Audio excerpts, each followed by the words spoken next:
क्या आपको प्रेगनेंसी है और आपको आपके बच्चे के मूवमेंट्स कम फील हो रहे हैं?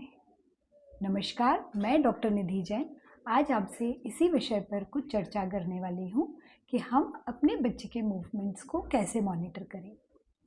यह एक बहुत अच्छी मेथड है। इसे करने से डॉक्टर्स को भी बहुत मदद मिलती है। आप घर बैठकर ही अपने बच्चे के मूवमेंट्स को मॉनिटर कर सकते हैं। इसे हम कहते हैं डेली फीटल मूवमेंट काउंट, यानी DFMC। Daily fetal movement count क्या होता है? इसमें हम देखते हैं कि बच्चा दिन भर में 12 घंटे में कम से कम 10 बार घूम रहा है या नहीं। इसके कुछ मेथड्स होते हैं। एक होता है कार्डिफ 10 मूवमेंट काउंट, जिसमें हम सुबह से मूवमेंट देखना शुरू करते हैं और देखते हैं जब तक कि हमें 10 मूवमेंट्स नहीं हो जाते। पर दिन भर हम अपने बच्चे के मूवमेंट्स तो नहीं काउंट कर सकते, तो इसके अलावा भी एक और मेथड है जो टाइम स्पेसिंग मेथड है। इसमें क्या करते हैं, कुछ फिक्स टाइम पे हम बच्चे के मूवमेंट्स को काउंट करते हैं।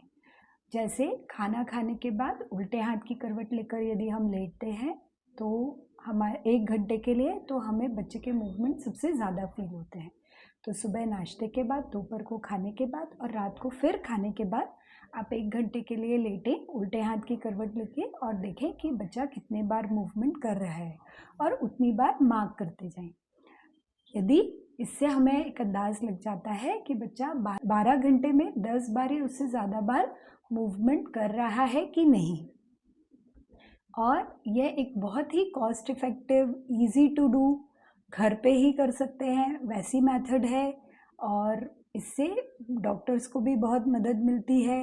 इससे कई सारे स्टिल बर्ड्स यानी बेबी के अंदर हार्ट बीट चले जाने की जो रिस्क होती है उसको भी टाला जा सकता है। हमें ये मेथड कैसे करना चाहिए, कुछ पॉइंट्स हैं जो इसकी एक्यूरेसी को बढ़ाते हैं, उनका ध्यान रखना बहुत ज़रूरी है। जैसे 2 चीज़ें मैंने आपको बताई कि उल्टे हाथ की करवट लेकर लेटें, खाना खाने के बाद लेटें। उसके अलावा फिक्स टाइम पे लेटें। जैसे आज हम जिस समय पे कर रहे हैं कल भी हम उसी समय पे करें और परसों भी उसी समय पे करें, ताकि हमें मूवमेंट्स बेहतर तरीके से पता चले, क्योंकि कुछ बच्चों के कुछ पैटर्न्स होते हैं मूवमेंट्स के। चौथा चीज़ कि बेबी की जब मूवमेंट्स आप देख रहे हैं तो कोई डिस्ट्रैक्शन नहीं होना चाहिए। आप किसी से बात कर रहे हैं या फिर आप मोबाइल चला रहे हैं, रील्स देख रहे हैं, तो ये सारे भी डिस्ट्रैक्शंस होते हैं जो हमें अवॉइड करने हैं। इससे हम बेहतर तरीके से बेबी के मूवमेंट्स देख सकते हैं। तो आज ही इस मेथड को स्टार्ट करें। और कब हमें डॉक्टर से संपर्क करना चाहिए? यदि हमें सडनली मूवमेंट्स कम फील हो रहे हैं, हमने 2-3 घंटे देख लिया, उल्टे हाथ की करवट लेकर भी देख लिया कि मूवमेंट्स हो रहे हैं कि नहीं, तब भी यदि मूवमेंट्स नहीं हो रहे हैं, या फिर हमें 10 मूवमेंट से कम फील हो रहे हैं, इन दैट कंडीशन भी हमको हमारे गायनेकोलॉजिस्ट से संपर्क करना चाहिए।